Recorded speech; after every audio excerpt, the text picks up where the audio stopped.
Sir अभी आप investors को, जिनके भी पोर्टफोलियोज पे आप सलाह देते हो, उनको क्या एडवाइस कर रहे हो? क्या इस मार्केट के करेक्शन में खरीदारी करना शुरू करना चाहिए, सिस्टमैटिकली इन्वेस्टमेंट्स जारी रखें, या फिर ये थोड़ी करेक्शन जो वो डीप हो सकती है?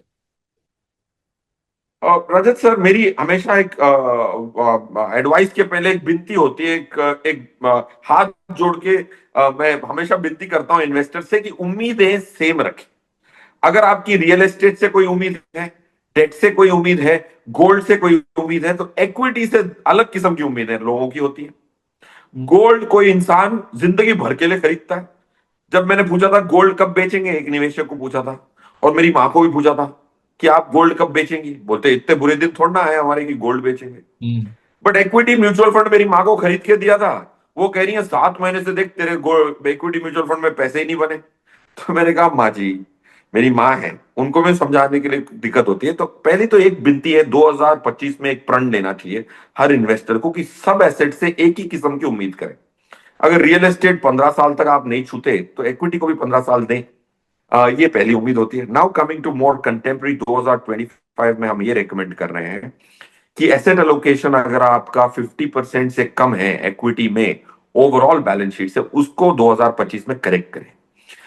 पहला पहला सजेशन है। सेकंड, स्मॉल कैप से इतना ना घबराएं जितना नैरेटिव बनाया जा रहा है।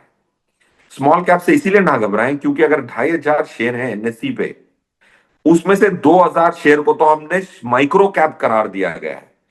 लार्ज, मिड और स्मॉल 500 में ही सीमित है। तो स्मॉल, अल्फाज स्मॉल है, बट इतने स्मॉल भी ना है जो लोग सोचते हैं, क्योंकि अल्फाज स्मॉल है। टॉप 500 कंपनीज में ही पूरे तीनों खत्म हो जाते हैं, लार्ज, मिड और स्मॉल। बाकी 100, 1,800, 1,900। सो स्मॉल कैप से इतना घबरा के ना निकले। 10, 15, 20% स्मॉल कैप में 2025 में भी रखें, अनिवार्य है मेरे हिसाब से। अच्छा, जब हम 2024 शुरुआत करने जा रहे थे ना, तब भी हमने यही सब बातों पे सोचा था कि किस तरीके से इक्विटी आउट परफॉर्म कर सकती है अलग अलग एसेट क्लासेस को। मैं फिर से वही चीज दोहरा रहा हूँ सर। अलग अलग एसेट क्लासेस को अगर आप कंपेयर करो, तो गोल्ड ने इस साल 21% का रिटर्न दिया, सिल्वर ने 17% का रिटर्न दिया।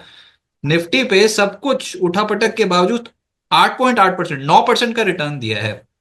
तो ये डेट से इतना बेहतर क्या हुआ? सब कुछ देखा हमने, इक्विटी मार्केट पे हाहाकार होते देखा, एक्साइटमेंट देखी, यूफोरिया देखा, इलेक्शन के बाद का फेज भी देखा।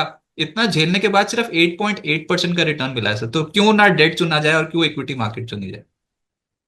बहुत अच्छा आर्ग्यूमेंट है रजत सर, बट एक बहुत इस पॉइंट पे मुझे एक चीज हाईलाइट करनी है, डिफरेंस इन एसेट क्लास।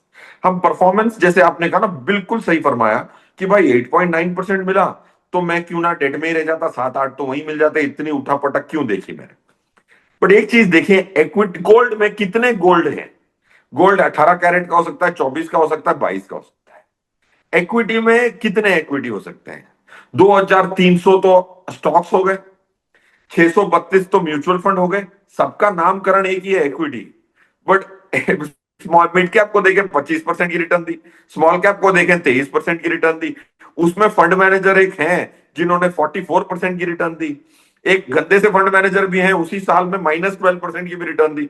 तो ये एसेट की जो डिफरेंस है, लोग इसकी, ये थोड़ा प्रोफाउंड है, ये समझ नहीं पाते। गोल्ड सिर्फ एक ही आईएसआईएन है, 24 कैरेट का गोल्ड ही ट्रेड होता है।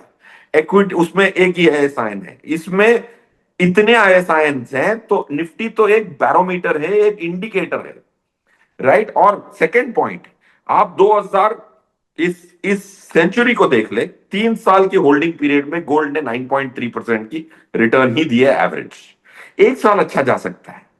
ओके, आपकी इन्वेस्टिंग पीरियड होती है 35 साल, एक अडल्ट की इन्वेस्टिंग पीरियड होती है 40 साल, 35 साल।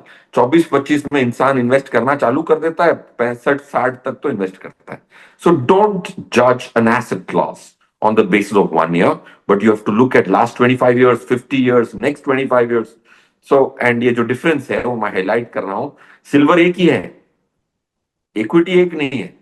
डेट, गवर्नमेंट सिक्योरिटी के 5 डेट हैं, 10 साल का पेपर है, 5 साल का है, 3 साल का है, 2 साल का एक है, 1 साल का है, 3 महीने का है। तो कितने हुए? 6 डेट पेपर हो गए।